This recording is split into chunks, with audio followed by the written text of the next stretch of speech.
بسم اللہ الرحمن الرحیم۔ بصرہ کا ایک سردار ہمیشہ اداس اور غمگین رہتا تھا۔ کسی نے اس سے دریافت کیا کہ آخر اس پر پریشانی کا کیا سبب ہے؟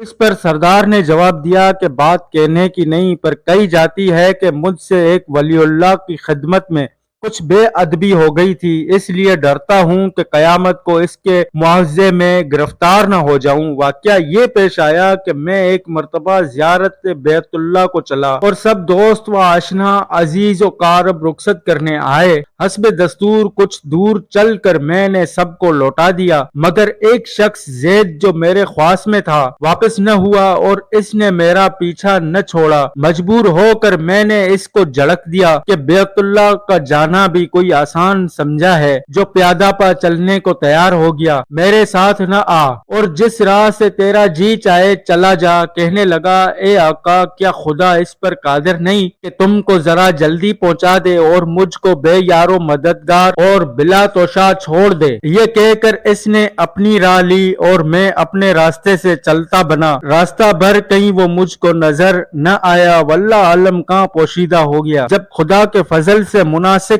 حج سے فارغ ہو کر میں مدینہ طیبہ کو چلا تو کیا دیکھتا ہوں کہ زید آ گیا اور السلام علیکم کہہ کر میرے پاس بیٹھ گیا۔ میں نے حیرت سے پوچھا کہ حج کر آیا؟ کہا ہاں۔ پھر میں نے زرختن کہا حج کی سند بھی ملی؟ تو کہنے لگا، کیسی سند؟ وہ کس کام آتی ہے؟ میں نے کہا، حج کرنے والوں کو بیت اللہ میں غیب سے چٹھی ملتی ہے جس میں لکھا ہوتا ہے کہ فلاں ابن فلاں حج کو آیا تھا اور اس کا حج قبول ہو گیا، پھر اسی سنت کے ذریعے قبر و حشر کے عذاب سے نجات ہوتی ہے۔ یہ سن کر زید روتا چلاتا بیت اللہ کو واپس چلا گیا۔ جب میں حضور اقدس صلی اللہ علیہ وسلم کی زیارت سے فارغ ہو کر لوٹا تو کیا دیکھتا ہوں کہ زید پھر آ گیا اور السلام علیکم کے بعد ایک چٹھی میرے سامنے رکھ دی، جو ایک نہایت عمدہ ریشمی کپڑے میں سبز خط سے زید کے عذاب، قبر اور حشر سے نجات کے لیے لکھی تھی۔ یہ دیکھ کر میرے ہوش اڑ گئے۔ پھر ذرا سکون ہونے پر میں نے معلوم کیا کہ اے زید، بتا تو اس کی حقیقت کیا ہے؟ آخر یہ دولت بے مثال تجھ کو کس طرح میسر آئی؟ تب اس نے بتایا کہ سنو بھائی، جب میں بیت اللہ پہنچا تو کعبۃ اللہ حاجیوں سے بالکل خالی تھا۔ اس وقت میں نے گڑ گڑا کر زاروں قطار رونا اور چلانا شروع کیا کہ اے مالک دو جہاں، کیا غریب گناہگاروں کا حج بھی قابل قبول نہیں جو مجھ کو حج کی سنت نہیں ملی؟ کیا غریبوں کا کعبہ اور صاحب کعبہ اور ہے جو وہاں جا کر سنت لاؤں؟ مجھ کو قسم ہے تیرے عزت و جلال کی، جب تک چٹھی نہ پاؤں گا کعبہ سے باہر نہ جاؤں گا اور روتے روتے یہی مر جاؤں گا۔ اچانک غیب سے آواز آئی کہ اے زید، نجات کی چٹھی لے اور جا اپنی راہ لے۔ پھر یہ چٹھی میرے ہاتھ میں آ گئی جس کو لے کر میں چلا آیا۔ یہ سن کر میری حیرت کی انتہا نہ رہی کہ اللہ اللہ، اس شخص کا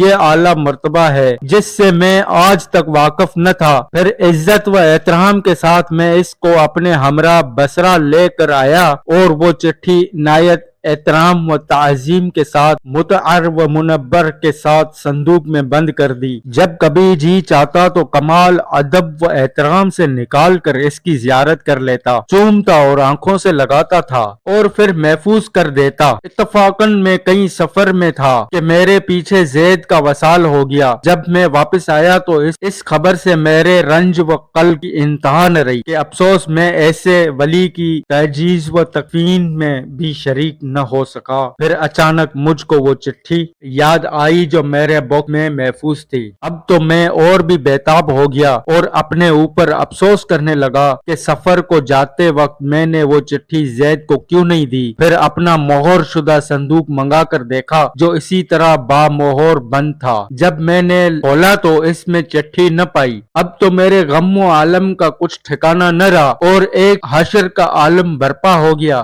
زاروں قطار رونے لگا، روتے روتے سو گیا۔ کیا دیکھتا ہوں کہ طرح طرح کی سجی ہوئی جنت میں زید سر پر ایک تاج رکھے ہوئے زرق و برق لباس میں تخت جوہر پر جلوہ افروز ہیں۔ اس کے چاروں طرف حوروں کے جمگٹے ہیں۔ میں نے قریب جا کر سلام کیا تو اس نے کہا، اے آقا، اس قدر پریشان کیوں ہو؟ میں نے کہا، مجھے یاد نہیں وہ چٹھی تو نے مجھے دی تھی؟ کہنے لگا، وہ تو یہ موجود ہے، اس کی بدولت یہ دولت و حشمت مجھ کو حاصل ہوئی۔ اب آپ کچھ ترود نہ کیجئے، میں اپنی من مانی مراد کو پہنچ گیا۔ سبحان اللہ، جو اللہ کا ہو جاتا ہے اللہ تعالیٰ اس کی سب مرادیں پوری کر دیتا ہے۔ دعا ہے اللہ تعالیٰ ہم سب کو اس واقعہ سے سبق حاصل کر کے اس پر عمل کرنے کی توفیق عطا فرمائے، آمین۔